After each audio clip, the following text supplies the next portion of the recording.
and welcome to Sports Tonight. We're broadcasting live from Channels TV Sports Center in Lagos, Nigeria. It's good to have you join us. It's the Friday night edition, and it's coming with a lot of fun and excitement. Welcome on board on the show tonight. We'll play some table tennis. We'll find out what's going on right there at the under-17, under-18 African Handball Championship right there in Marrakech in Morocco. We'll also give you updates coming from the youth games. Yes, we're getting ready for that one. One for the future, one for the grassroots, and it will begin on Monday in Ilorin, Kwara, the Kwara State capital. We'll talk about it on the show tonight. The Super Eagles of Nigeria, 1:30 Nigerian time. They will fight out against Seychelles. They need to qualify for the 2019 African Cup of Nations. They lost their first match to South Africa in Uyo. They must win tomorrow in Seychelles. And look, Coach Ghana said, look, we're not in Seychelles to look at their beaches. No, we are there for business. We'll check up on the Super Eagles to find out how prepared, how ready they are for that crucial match. We'll also stay at the grassroots and take a look at grassroots basketball development. Olumide Oyedeji played basketball for Nigeria for close to 2 decades. That's 20 years of professional basketball for the country. He gave everything he had. And then he said, look, we need to do something to discover more talents. Do you know? Just in case you don't know, the Olumide Oyedeji Youth Foundation has been organizing basketball camps and clinics for kids from the age of 2. So from 2, they can bounce the ball and they can play basketball. They've been doing it for 19 years.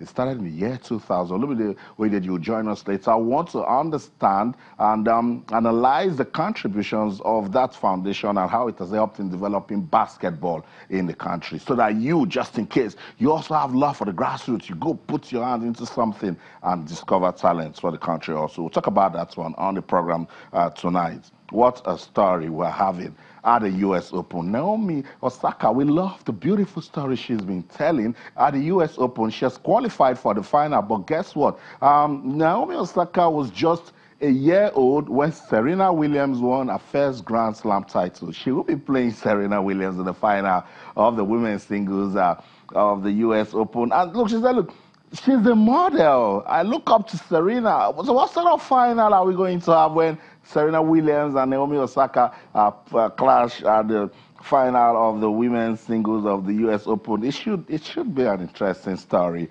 All of Serena fans want to see her win a first title as a mother. So it's going to be an emotional final for the women. But tonight, Juan Martín Del Potro and Rafael Nadal, they're squaring up. And when that is done, Novak Djokovic and Kei Nishikori, they will play. We want to find out the men that will make it to the final. But tennis followers say it will be beautiful to see Novak Djokovic and Rafael Nadal square up once again. You know, they've met several times, but let's look, that will be the perfect final for them. But the wrong Kei Nishikori has shown. We want Martin Del Potro telling us that, look, if I'm not injured, I can compete.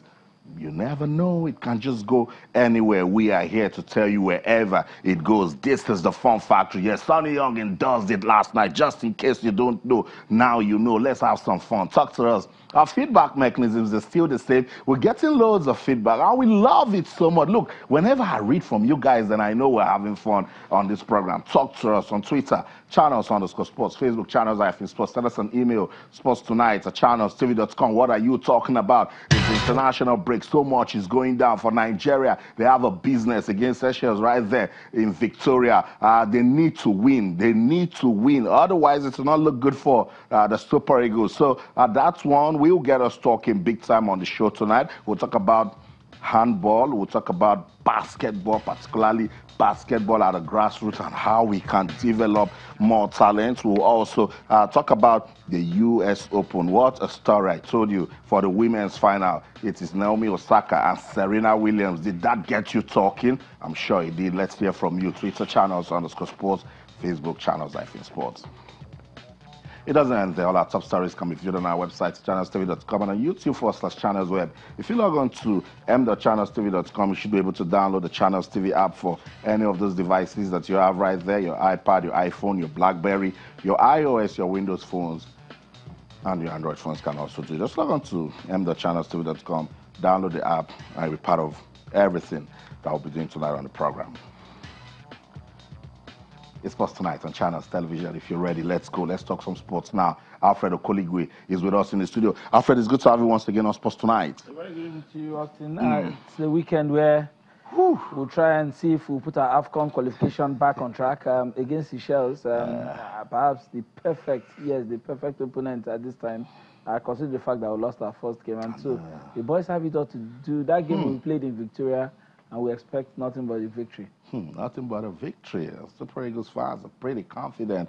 We love the level of commitment we're also seeing from the camp of the team. Let's see what they can do when that one is played. But before we get into that, let's talk about some other things. In Mauritius, table tennis is being served. I told you we are done with the team event. Nigeria won for the men. They will be going to the World Team Cup. That's the story. They defeated Egypt. For the ladies, it wasn't the same. It's all good. For the love of the game, they lost to Egypt, so they will not be going to the World Team Championship. But Alfred, good one again for table tennis in the country. The men did what they needed to do. They've not been. The last time Nigeria played at this competition that they've qualified for was in the year 2000 in Dubai.